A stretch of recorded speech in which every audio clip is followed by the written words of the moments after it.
All right. So, thanks for being here. Um, so we have talked about kind of food in the form of calories, nutrition.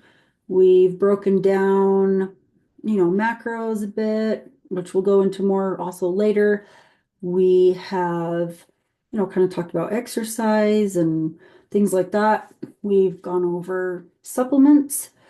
We've done some hormone stuff, and now I would like to do kind of a series on mindset work and kind of emotional stuff and things that kind of affect us that way because the longer I do this, the more I realize that all of that stuff is every bit as important, if not more important than the stuff we've already covered. And I feel like it's also things that are not not always covered in a, just kind of a helpful way or an actionable, you know, something we can do about it kind of manner. So we are, for one, really blessed to have Miss Tonya in our group anyways. I was so super excited when she said she wanted to join because I've always just adored her. And then two, we get to hear from her today, and I'm really excited that she was more than willing to help us out with this. And I knew that she had a lot of experience and awesome knowledge on this topic. So I'm really, really stoked about today's class, and I'm glad you guys are here. And I will turn the time over to our friend Tanya.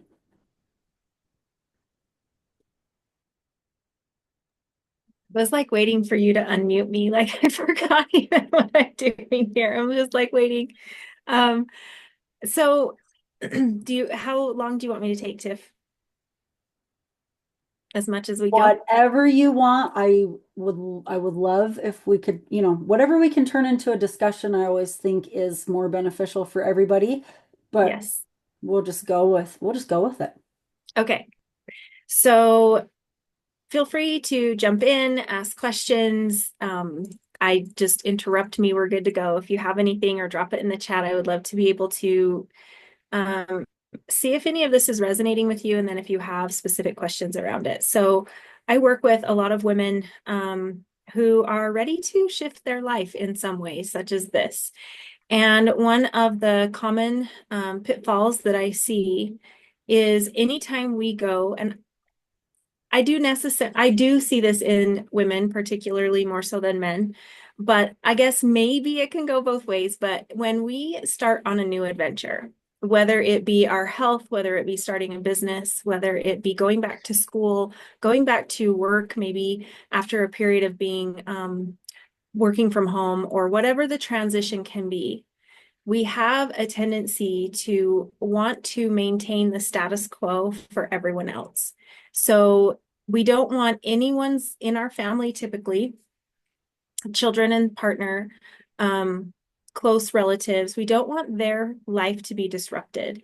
So we really do a lot to do things so that we can still make sure that we're doing all the things that we have always done. So we're making sure dinner's on the table, kids are picked up, we're in the pickup line at the right times, we're getting kids out the door for school, we're making sure that we're available for partner and their needs. We continue to do all the things that we've always done, but then we add on this and tackle this big new shift and change within our own lives. Maybe we start cooking different meals for ourselves than we do for our family, which now instead of preparing one, we're preparing two, which turns into additional groceries, additional planning and prepping, all the things that that includes. And not saying that any of this is wrong, it's just more awareness of what kind of happens in this whole scenario.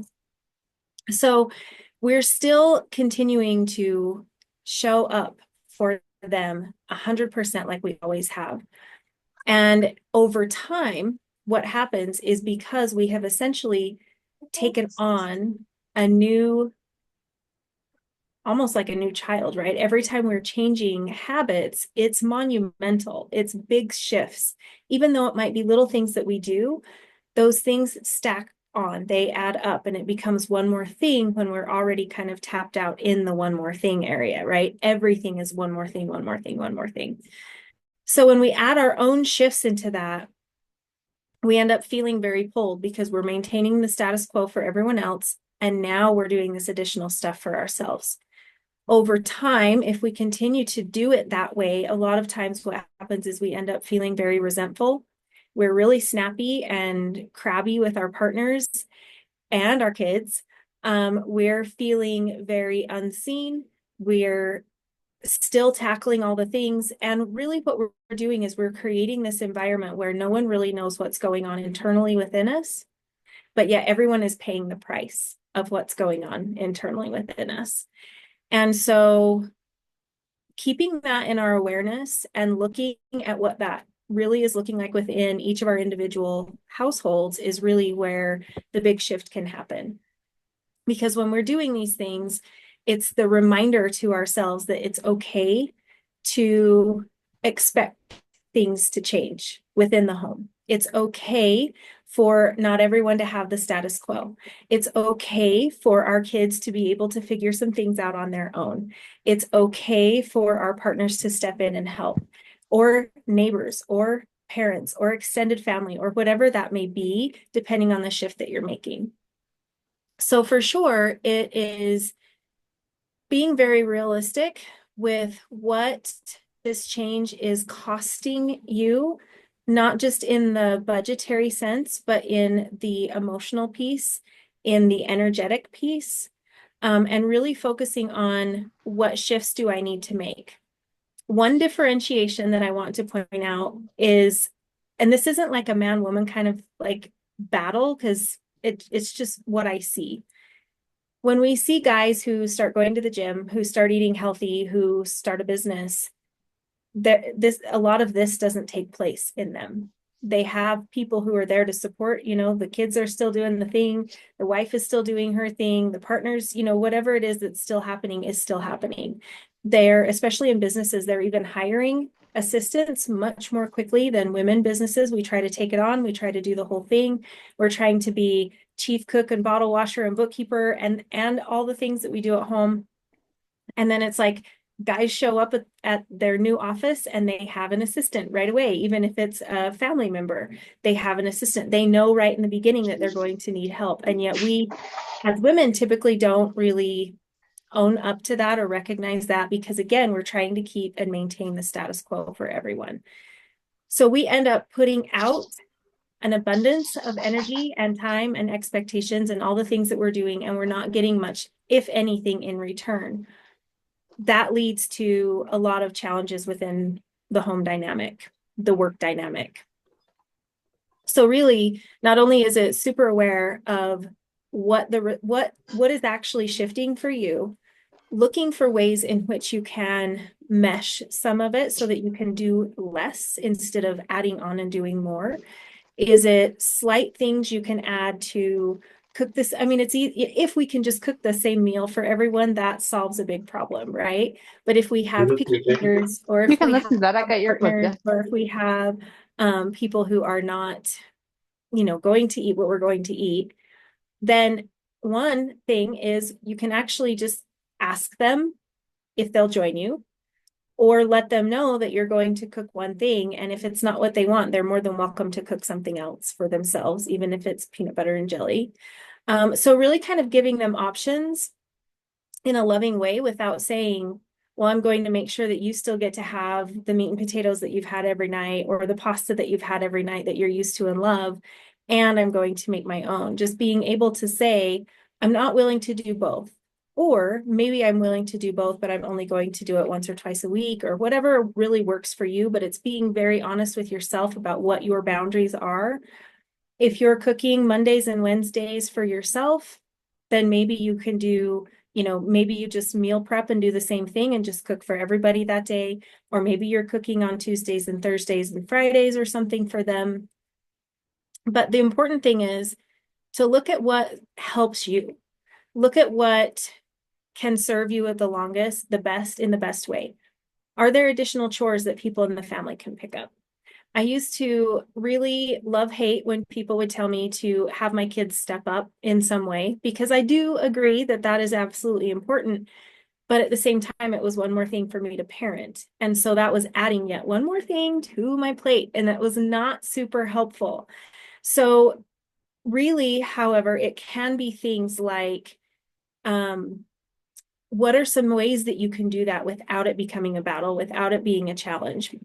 For me, one of the things that worked the very best was I had a whiteboard, and I would write on my whiteboard what needed done, which child was going to be doing it, and I just said, hey, by the time I get home, I need this done. I don't care when you do it, but it needs to be done by the time I get home or by tomorrow morning or whatever.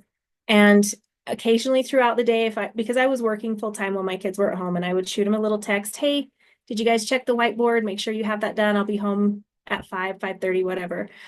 Those were nice little subtle ways. They came in, they took things, they were able to help in that way.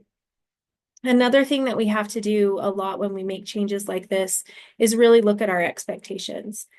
Um, I know from having little kids that it's very different to have a bathroom cleaned by a 5-year-old and a bathroom cleaned by a teenager and then a bathroom cleaned by mom.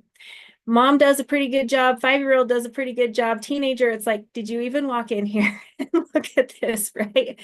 But sometimes it is recognizing that where are we setting the bar too high? Because also, as we're making this change, we expect our environment to remain the same. So if we're used to being the ones to clean the house or have a very clean house or whatever those priorities are for you, when we start making big changes within ourselves, something has to give. So, where can that be? Where is that acceptable for you? For me, it was some of the household stuff. I no longer was willing to fight over dishes being in the sink. I don't care anymore. As long as they're done within a reasonable time before they become a science project, I don't even care. And it really shifted the dynamic in my house because no longer did my kids feel like the only thing that mattered was that the clean home mattered more than them and more than their feelings. We really got to be like, you know what? The dishes are dirty. I don't even care. We're going to go outside and take the dog for a walk around the block because I'm bringing in movement into my day. So it's really looking at where can you even kind of relax some of those expectations, such as some housework. Can you allow yourself to have some dirty clothes? Can you allow your house to have some dust in it? Whatever those things can be, where can you relax some of those expectations so that you can, and especially while you're creating the new habits and the new changes within your life, once those things become a habit and they become like second nature to you to just know exactly when you're doing what, and it's taken so much of that mental energy away because it's habit, then maybe you can go back to making sure, if you want to, that those standards are met and upheld again. But especially in the beginning, when you're making that change, when it really is exhausting, it really is one more thing. And before it becomes automatic, really looking at where you can relax some of those expectations, and delegate. So even if it is, a lot of times we're really good to ask for help, which also gives people an opportunity to tell us no. Um, and it's okay for us to say, I need you to do this. I need your help with this. I have this and this going. I need help with this. It it's not open for them to tell us no. We need your help. I'm going to be there for you if you need it. And one of the things I've done personally on the flip side of that is when I'm single mom, so I've had kids, and it's usually the mom child battle is what I've got going on. I know it's very different with a partner, but one of the things that I noticed within my family is if they didn't want to step up and help when I was saying, hey, I can't keep up with everything. I need your help. Here's what I need from you. And there was just either flat out no or that unwillingness to step up. Then I was really good at knowing exactly what their favorite things were and just not having time to buy those things anymore, not having energy to cook those things anymore. I would love to let you go to the movies, but I just don't have any energy left because I've been so busy with this, this, and this. So you're going to have to stay home tonight. I don't have any energy. Things like that, to be like, well, I did ask you to do the vacuuming for me today. And since you weren't able to, I did it. And that took the last bit of energy that I had to run you here and run you there. I know that you play softball and I know that you absolutely love it, but you're either going to have to help me or I'm going to have to donate my time to the household and making sure that all these things are done instead of being able to make sure that you have the money for your gear, that you can make it to practice. So either you're going to step up or we're just not going to try and do it because it's too much of a stress on me. Those are little things that we can do to really teach our family and our kiddos, especially and our partners, even if needed, how to be able to step up and help us. But the main thing that we have to do in the very first place is look at where do I need help? How do I need help?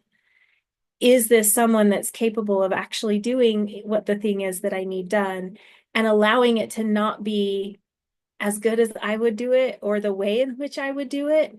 It might be done differently than I would, but I'm going to go ahead and accept that as okay. So really looking at where we can relax and release some of those expectations as well.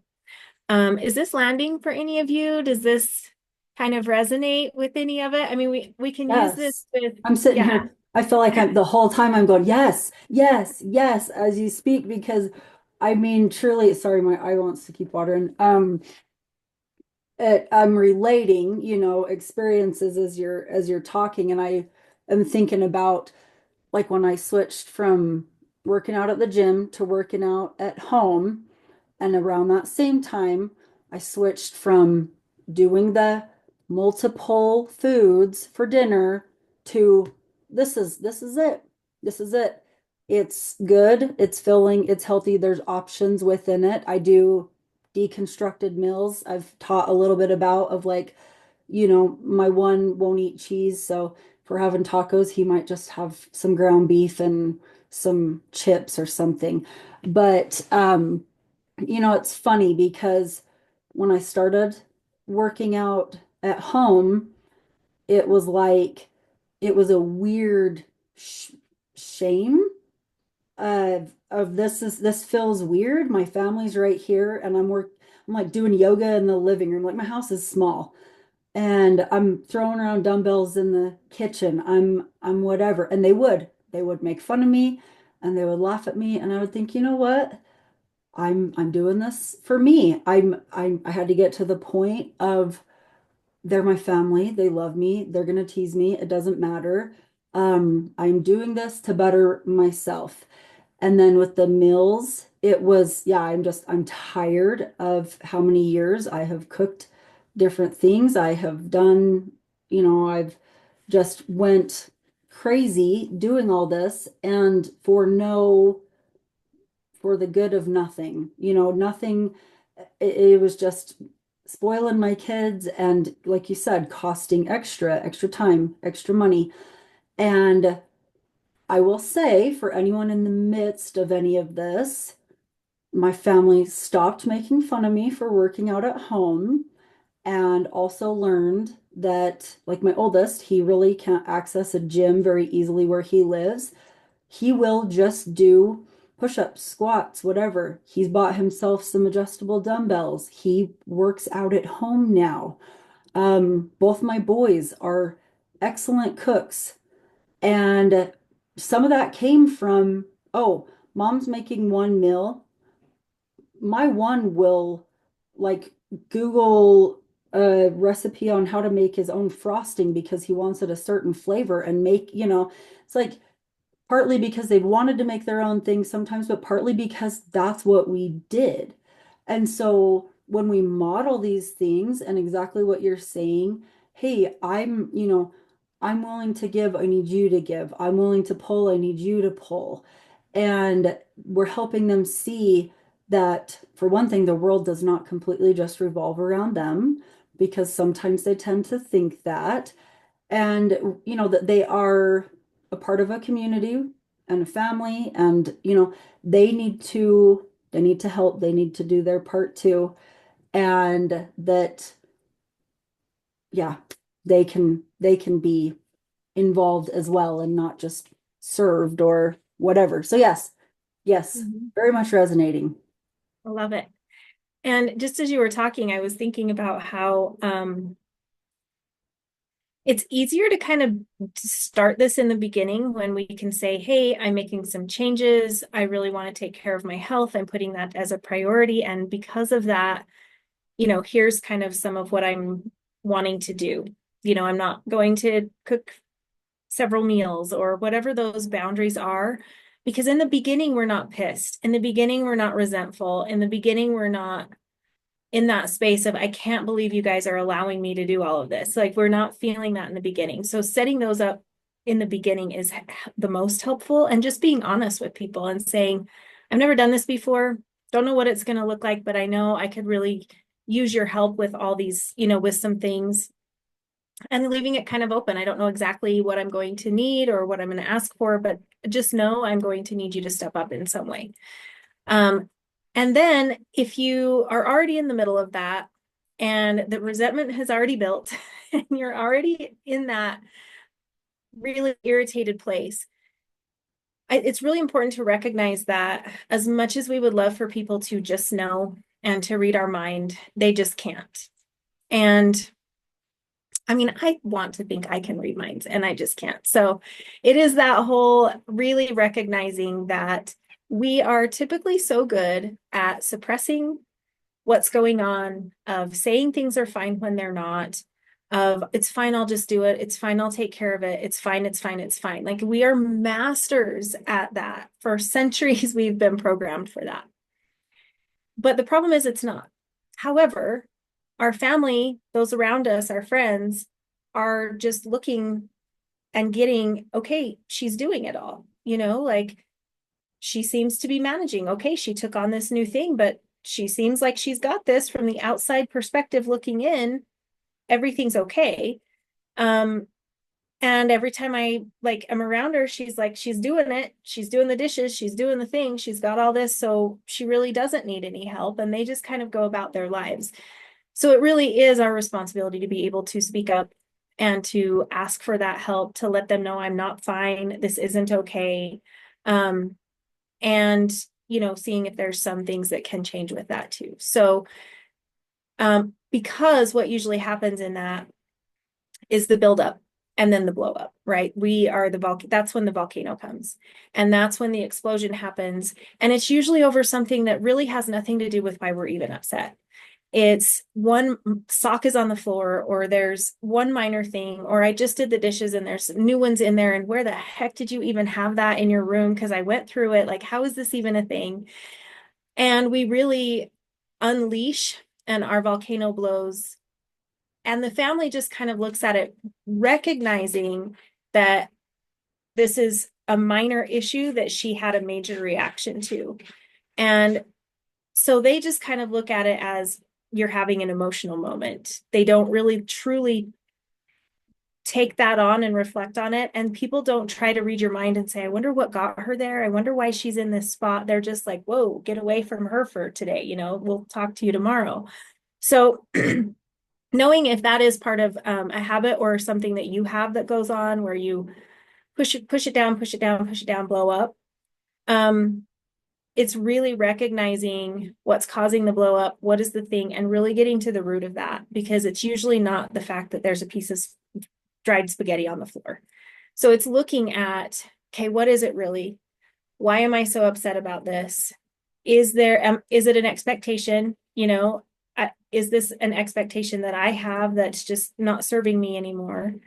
Or what is really going on? And a lot of times when we get down to the root of it, I feel like I'm being neglected. I feel like my needs don't matter. I feel like nobody sees the work that I do, that I'm taken advantage of, all these things, right? And I understand how we get there and how we feel that, but usually it's not quite how that is within our family. Like, our partners and our kids don't always think that way, and they're not feeling that way. They're just in their status quo, and we're maintaining that for them. And they have absolutely no idea what's going on within us. So it's really about that emotional awareness within yourself, to be able to recognize when you're tapped out or you're getting close to being tapped out.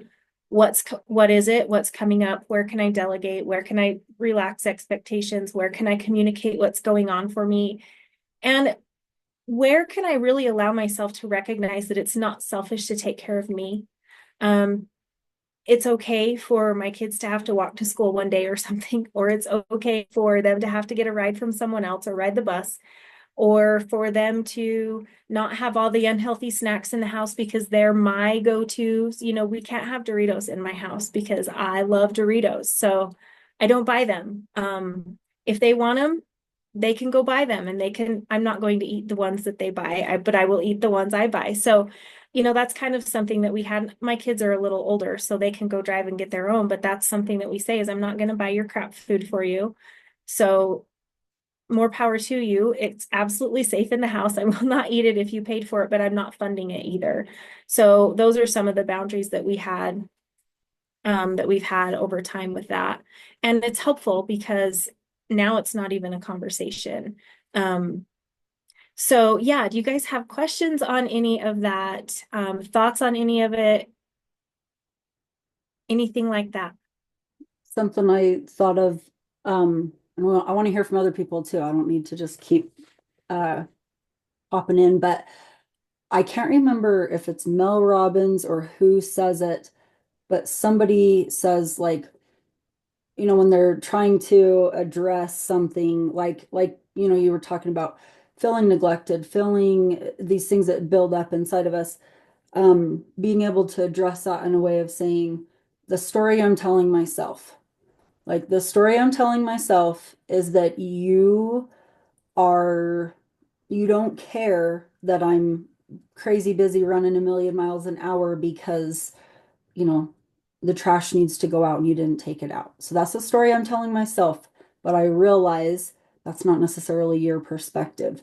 And I think that helps it be a little less like confrontational of and a little, a little more just inviting conversation instead of accusing someone of, well, you didn't do this, so you don't care about me. It's Yep. I have this story in my head. Help me work through it. Help me see what you're seeing.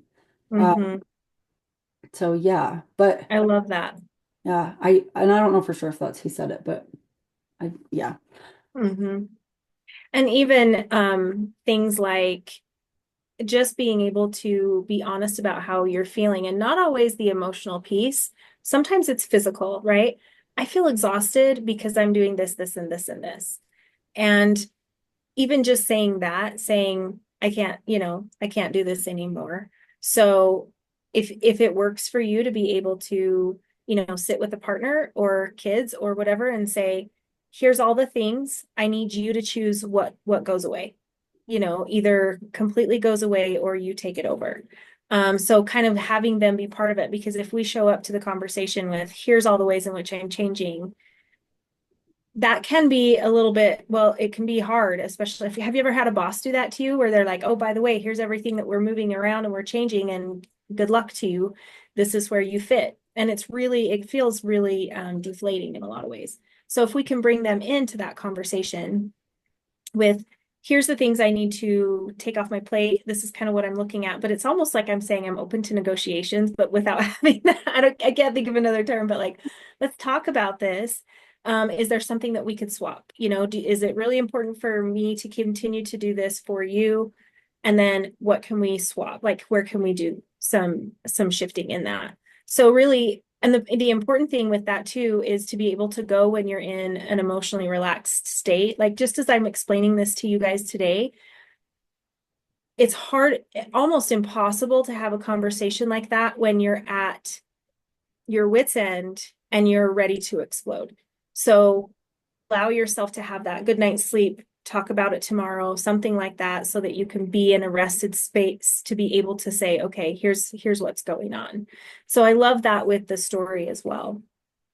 Um, any other questions or thoughts on that? Because I have another angle that we can go, but I want to make sure we kind of see if there's any other thoughts from you guys on that topic. My cat really wants to be part of this tonight. I love your cat. It's darling. He's my friend.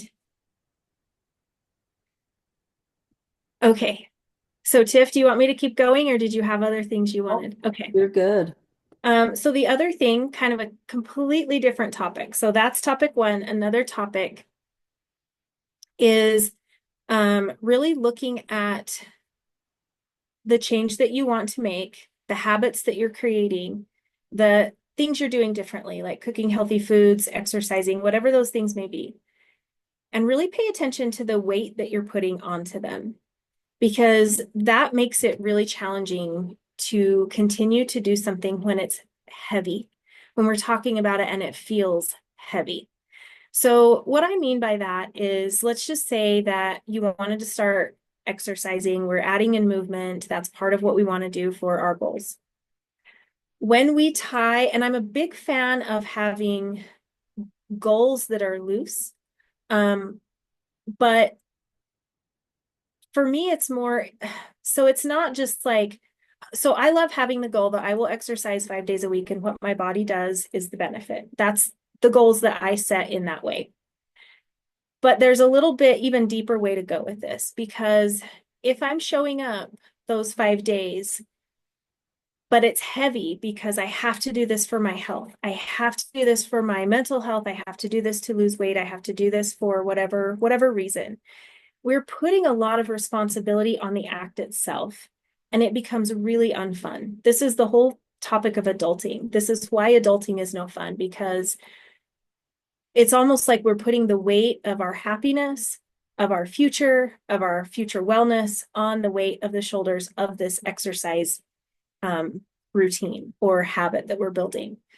So the invitation is to really allow ourselves to show up simply because we want to, simply because we love the way we feel when we're finished, but really not tying an outcome to it, not even for my health, for my mental health, for my wellness, but just because I'm showing up today, because this is something that I wanted to do. This is something I committed. It's even better when we can make it fun, because I just love the way I feel with it. I just love being able to complete that challenging, workout and feel like amazing, like $1,000,000 when I'm complete, whatever your thing is. And if you are not an exercise person and you're like, I hate all of it, then apply it to whatever it is that fits for you. But really being able to take the pressure and the weight and the heaviness off of that habit. I actually learned this when I was talking with a lady about meditation. So meditation is a beautiful practice. Absolutely love meditation. And as I was talking with her, I could hear in her voice and the way that she was talking about meditation that there was a so that, right? So she was meditating and she was going to the pillow and she was doing it and she was insisting that she was going to do it every day. And there was a so that at the end. And the so that was, for her, it was because I'm trying to heal myself. I'm trying to fix myself. I'm broken in some way. She was bringing the so that to that meditation practice. And it was, instead of creating a healing, just really great, beautiful practice for her, it was becoming more stressful. It was adding one more thing again. It was something that she was attaching that outcome so hard that, especially something like meditation, there's not a before and after picture that you can take very well. You can't weigh yourself. It's really kind of hard to find the benefits from that. It's something that you really have to be inward and sense and notice. So it was preventing her from seeing any of that, because she's meditating so really look at, I'm eating healthy so that, I'm exercising so that. Anytime you have a so that attached to one of your habits, it's going to be heavy. It's going to be hard. That's when we really feel like we're pulling that big, heavy ball and chain through the mud, and we can't ever find the motivation. We can't ever find the drive. Even if we're doing it, we're not enjoying it. We're hating the whole thing, where it's like that internal battle the whole way. So really, when we can remove the so that, it helps us be lighter. It helps us be able to find our creativity, because maybe that type of exercise really isn't for you. And maybe this one is something that you could actually enjoy. But if you attach the so that, you don't allow yourself to be creative and find something new. So that is really, I just used so that. That was funny. I'm like, oh, hey, there we go. But anyway, this is a really good way to look at, especially as we're building those healthier habits in this program and we're choosing to eat differently, we're grocery shopping differently, we're, even just in the shifts that come up with all of that, if we can just allow ourselves to let go, like set down the so that, and just do it for the sake of doing it because we want to, because I choose me, because I don't know what it's going to do for my health overall, but I'm interested in learning something new. This is fun. I'm going to bring joy. I'm going to bring fun and creativity to it. It really allows us to bring some of that like childlike energy, playfulness that feels less heavy, that allows us to enjoy those experiences even more. So, um, yeah, how about that one? Does that kind of land with you guys as well? Anybody else doing the big heavy, this putting all the weight and responsibility of, I mean, I think that if we exercise, like every problem that we have in the world should be over. Like it should all just be gone, but it hasn't happened that way for me yet. That's funny because that's a that's a hard concept for me to teach people because often people are looking for, well, they're taking these taglines from posts basically. What's the best thing I can eat? What's the best exercise I can do? What's the best way I can fix my hormones? And it's like that's the thing is there is no best way, there is no best thing. There is you and your journey and what you're going to get out of it. And I mean, I am lucky that I've always loved all forms of exercise and have, went from one to the next and liked them all, but have realized that, I have gotten myself caught up in a spiral of, competing with other people, or even worse, going, I can't compete. And so I'm bringing myself down here, and this is just where I'm going to be. You start working out on your own. And that's the really cool thing is I realized that I am not doing this so that I am doing this because this is me. I am doing this because this is what I love. And when I don't care, nobody else is around, or even if I'm at the rec center now, I don't care, I'm going to do what I enjoy, what feels good to me, the things that I feel like I need to do at that time. And so I feel like how you worded that makes so much more sense than, because I always just try to say, oh, the thing you'll want to keep doing is the best thing, the thing that you'll enjoy, but that also is going to keep changing. And I think we need to make space for that too. And Mhm. so, yeah, yeah, that was perfect. I love how you worded that. Love it. Um, And I don't think that it's a problem in the beginning, right? When we start out, we're doing something, we want to lose that X amount of pounds. It is, I'm going to exercise so that I can lose weight, or I'm going to eat healthy so that I can lose weight. And sometimes that might just be what we need to get us started and what we need to get us going. But it will very quickly also burn us out. It will very quickly suck the joy and the fun out of it. Because that's when it starts to get really heavy. So if you notice that in the beginning, when you're excited about it, and I'm going to do this new thing, and I'm going to go to the gym, or I'm going to, whatever your thing is, while that excitement is alive within you, take advantage of it. As soon as you notice that excitement starting to wane and starting to drop down a little bit, see if you've added, or if now it's time to change this so that, or maybe it's time to just let it go altogether. Maybe it's time to really start looking at, why do I want to go? What's really the underneath surface, more deep for me? So yeah, maybe it is that I want to lose these 10 pounds, but maybe it's also because I want to be able to keep up with my kids, or like that little bit of a deeper why, and see if that can bring it back up for you. Even though that is still a so that, we can use it strategically, but we just want to be able to get to a point where that's not, well, when we recognize it's getting healthy, then we know it's time to set that down. Um, and just allowing ourselves to do the practice for the sake of doing the practice and for no other reason, because it feels good, or because it makes me feel good about myself when I eat something healthy, or when I move, or when I meditate, or when I whatever. So that is actually because I'm caring for myself in and doing something that I enjoy. Um, this idea of self-care is beautiful and I absolutely love it. But when self-care is doing something that we hate, it doesn't really feel like we're doing something that's self-care. So it's really allowing ourselves to be, I love myself and I'm going to take care of my body. And this is what I'm doing because this is what's fun to me today or tomorrow or this week or this chapter.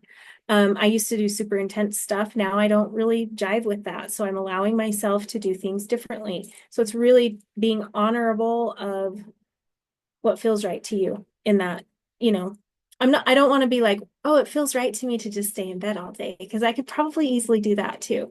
I could talk myself into that really easily, actually, but it's more, but I love the way I feel when I get back from a walk. I love the way I feel when I've been out in nature and I get to see the crows and the birds and the whatever I cross paths with. And those experiences really do light me up. So for me, it's all part of that, just being able to do the thing because I love to do the thing. Yeah, I Very. mean it's intention, right? It's what is your intention that you have behind doing this? And that's I love doing intense stuff too. I don't as often as I used to for sure also, but I will still throw that in there. Um, and some people look at that and for them they would be like, well, that would be like punishment. If I did that, that would be punishment. And for me, some of these things, I'm like, no, I love this because I take it as a challenge and I take it as a I can do this and then it just translates into other areas of my life. It's not it's my intention is not to punish myself. My intention is not to um make other people think I'm cool, whatever. Most of the stuff I do anymore, nobody knows what I do. But if I think with anything, checking your intention will always help you align back into what is actually going to be most helpful for you. Because yeah, it feels good to stay in bed. But if you're intentionally like, no, I actually need to rest, that's one thing. But if you're like, no, you know, I know I need to move. I know I need to get up and do certain things. So I'm going to do it in a way that, feels right for me. So, Mhm. And there's another piece that comes into all of this, and this is the worthiness, right? Because we have a lot of not enoughness, a lot of worthy issues. Sorry, I've been talking all day, so got a little bit of a dry throat going on. Um, but this is one of those things that's really important for us to watch for, is where does that worthiness wound show up for you? And it's usually more than one way, lots and lots of ways, more often than not. But when we tie a result to a worthiness, then we really have an internal battle and we forget what it is that we want. So, for example, if we are losing weight so that our partner will notice us again, so that we will feel pretty again, so that we will feel loved again, so that we will prove that we are worthy of that, we're not going to get that because even if in fact, a lot of times our partner are like, I don't know what you're talking about. I love you the way you are. We're good. We're fine.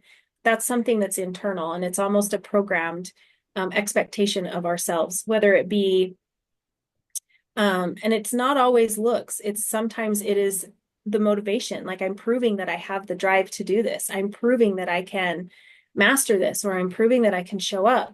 And if we have a day where we don't rise to those expectations, then that's where that whole stupid word failure comes in. I don't believe there is such a thing as failure, but we feel that. And that comes in when we are trying to prove our worthiness.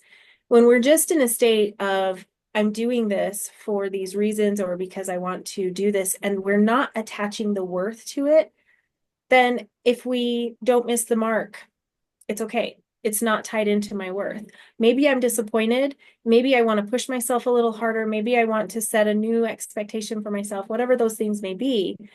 But it doesn't devastate us because it's not tied to our worth. Versus if it is tied to our worth, it's devastating.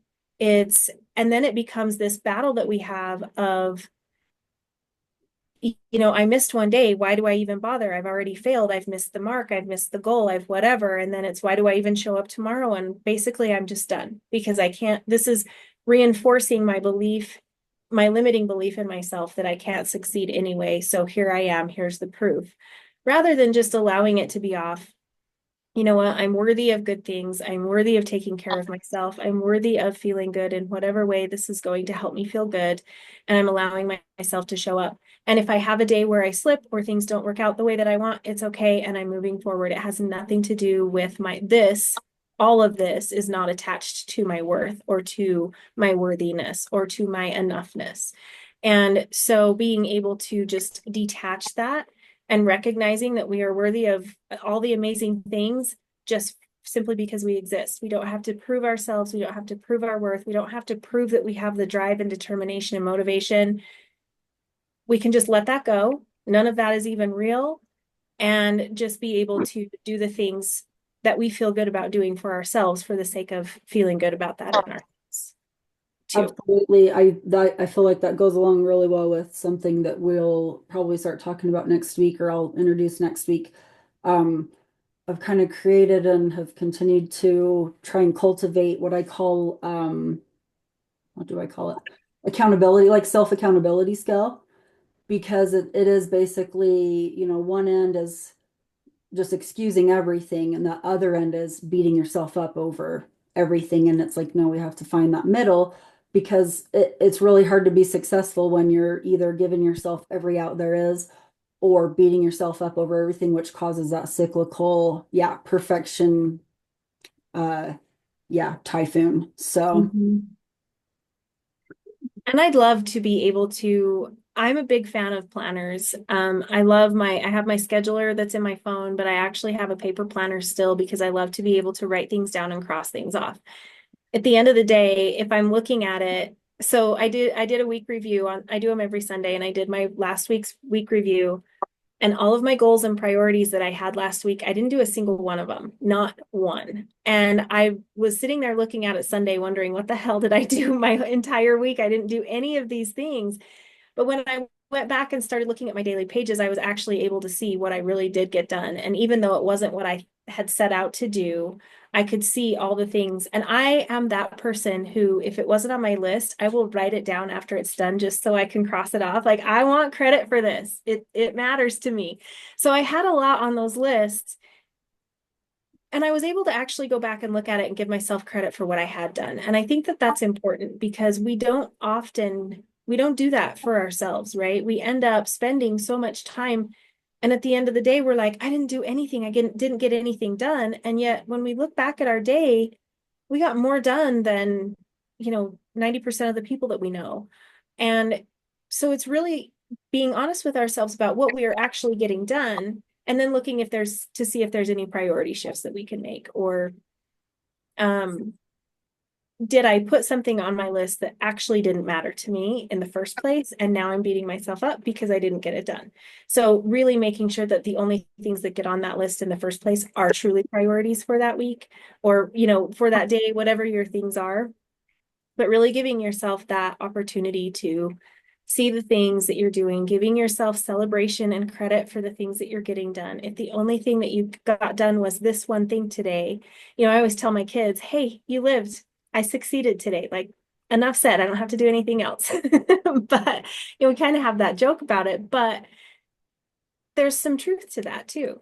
Sometimes it is, I got these things done today and I'm giving myself the credit for it. We're going to celebrate the fact that here's all the things I got done rather than beating ourselves up for what didn't get crossed off the list, too. exactly. And that's, the little kind of check-in I sent out this morning was, I hope nobody thinks that I'm, like grading you or going, hey, where are you here? I'm truly going, all of this is important. I mean, as long as it wasn't five and you know who I am, you know who's texting you, and we're good in that way. Like, all of that is important. And I think that too, when we do set ourselves up for all these to-dos and to implement and to create a habit around, we forget how large of skills a lot of these things are. It is very, very easy for me to log a day's worth of food. Very easy. I have had a decade of practice, a decade. That's like a doctorate. I have a doctorate in logging food, which is sad. I would like a doctorate in something else.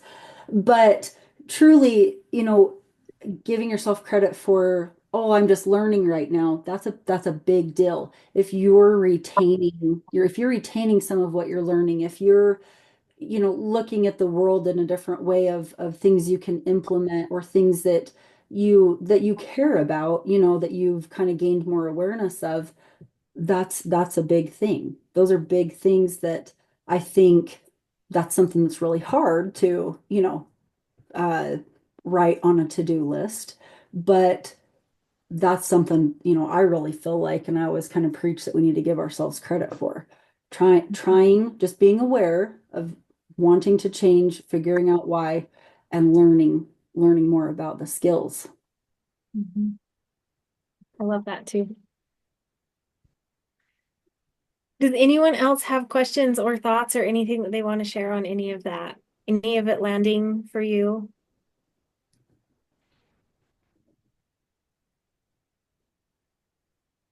So I'm a big self-sabotager, big time. And like a lot of it stems from I started therapy like in November, and a lot of it stems from a lot of childhood trauma I experienced and like just my unhealed inner child. And so I've broken a lot of cycles with my children, and I will do anything for my children.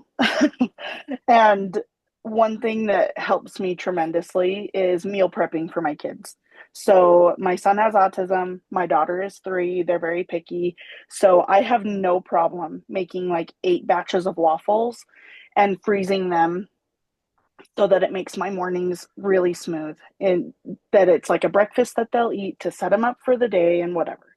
I also have like no problem washing produce and storing it in really pretty jars so that it lasts longer. Those are things I would never do for myself. And because like I'm just too busy and like whatever.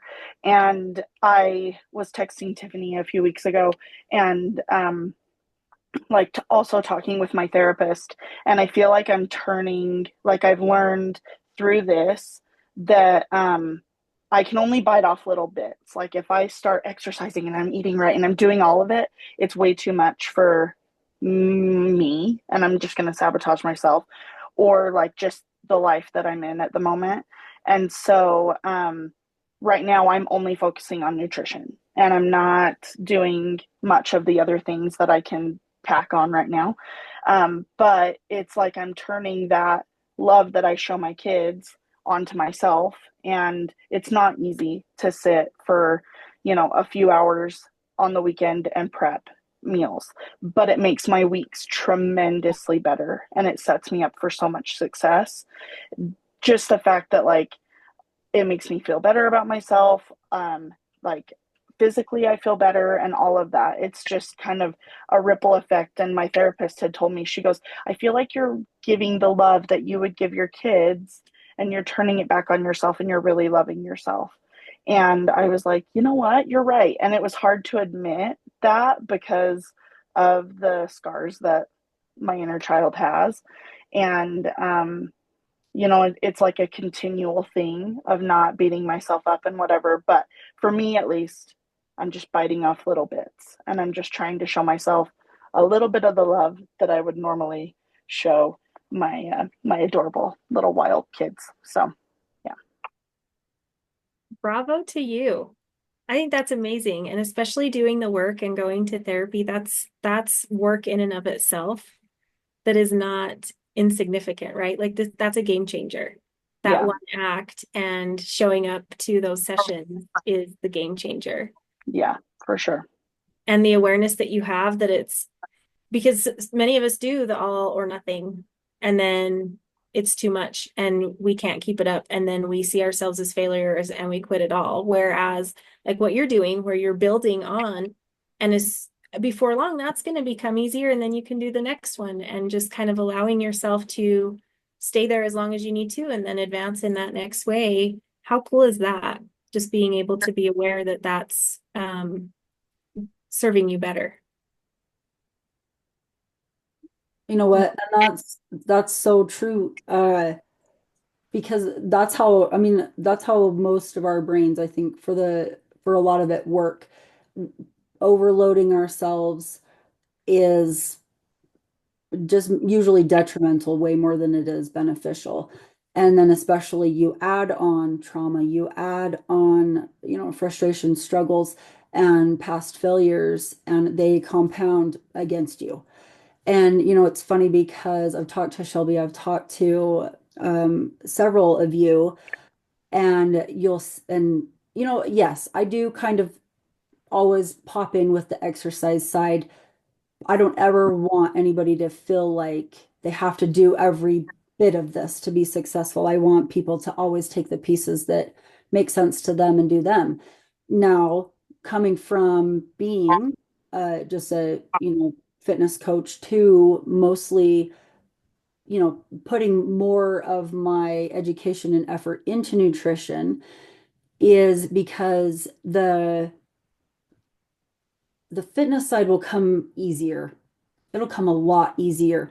If you can master this skill for you in whatever way that looks like for you, then truly, this might be dramatic, most things in life will be easier because this is a big thing that most people struggle with, nutrition, and being able to figure that out, how it relates to you, your family, your needs. So if you can nail that down, you've really done something. And you can always move on from that and build on that, right? But like Shelby being able to say, oh, well, I do this for my kids. I do this for my kids because they love it and because I know that it makes my life easier if I have these things ready and can just, do this for them. It's going to just make our day easier.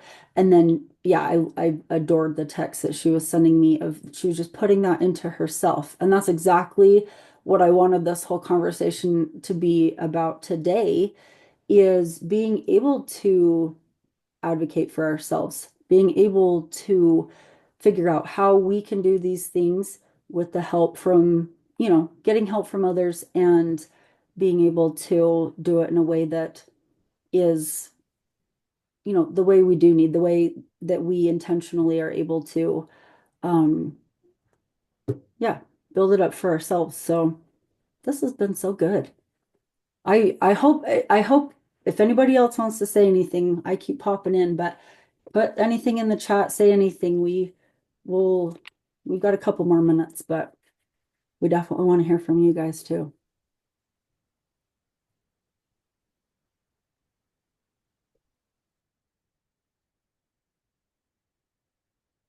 Yes, any thoughts or questions or anything that you guys have with all of that?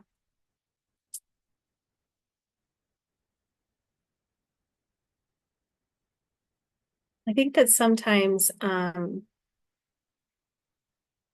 especially, one of the things that Shelby said made me think of, we all have that inner child within that really wants to be comforted and taken care of, regardless of our life experiences.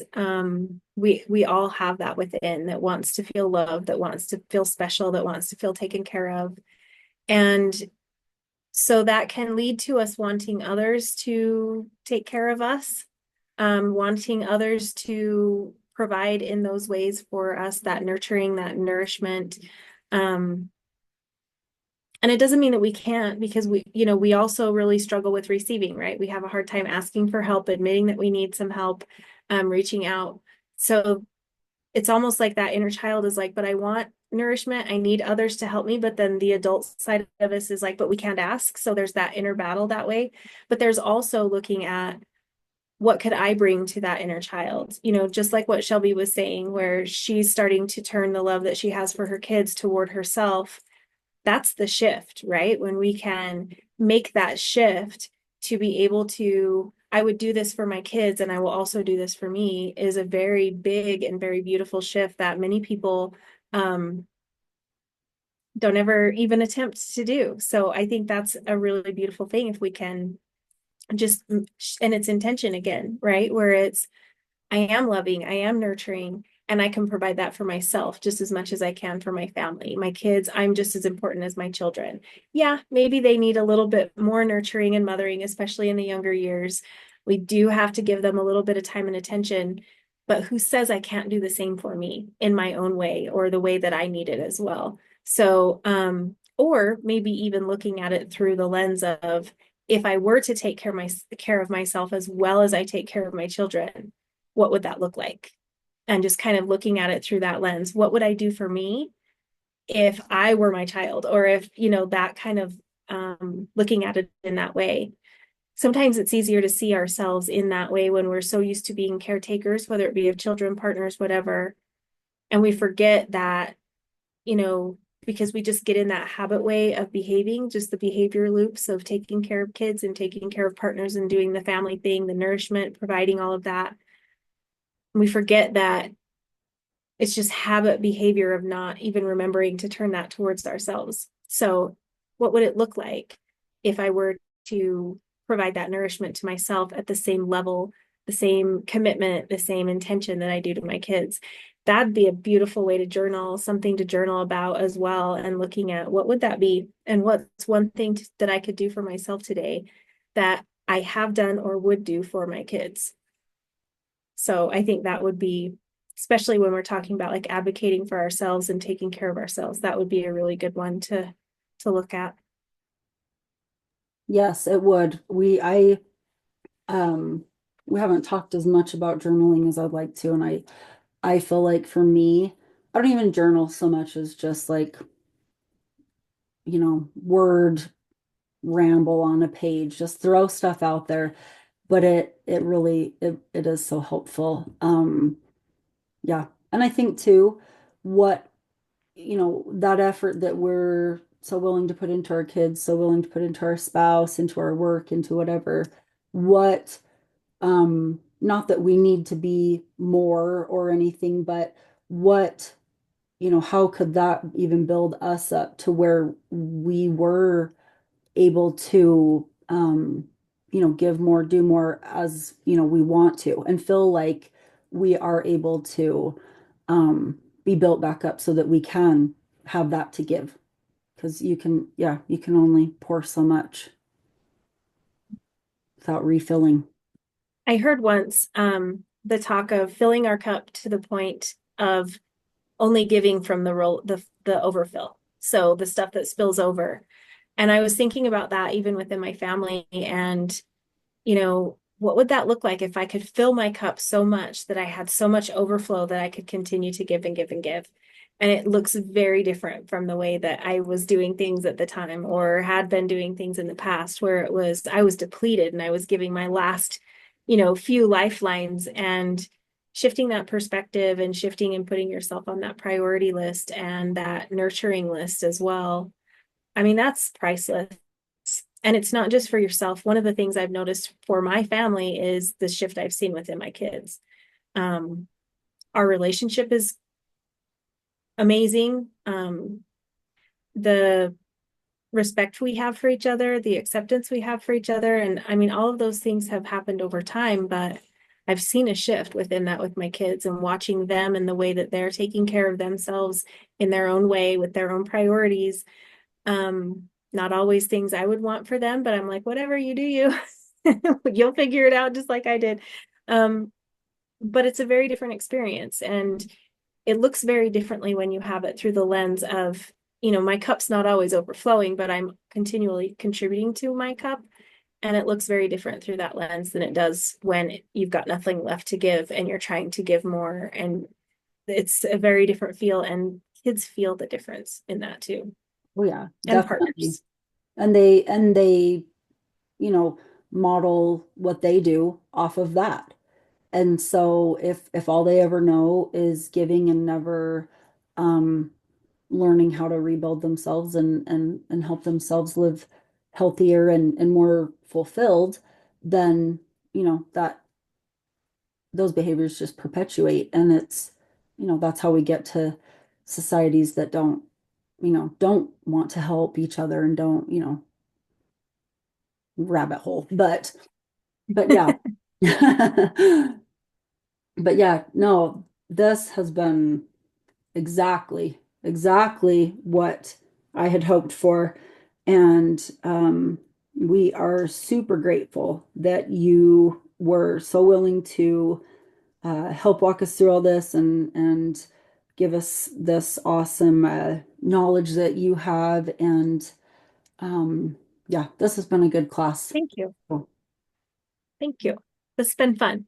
I love this. me too. Does anybody else want to say anything before we sign off?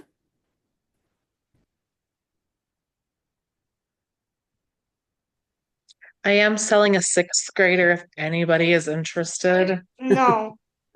Boy or girl? Girl. Oh, I only know how to raise boys. One girl is about Darn. all I can do. I I'm will gonna get tell my you. pocket. I don't know where it I is. know. Where's my pocket knife? Cool. Well, thank you guys. I appreciate you for being here and give a big thanks to Tonya for helping us tonight. And we will continue on with all of this next week. Awesome. Thank you guys for having me tonight. I appreciate it. It was fun. Thanks, Tonya. You betcha. Thank you. Yeah, thank you.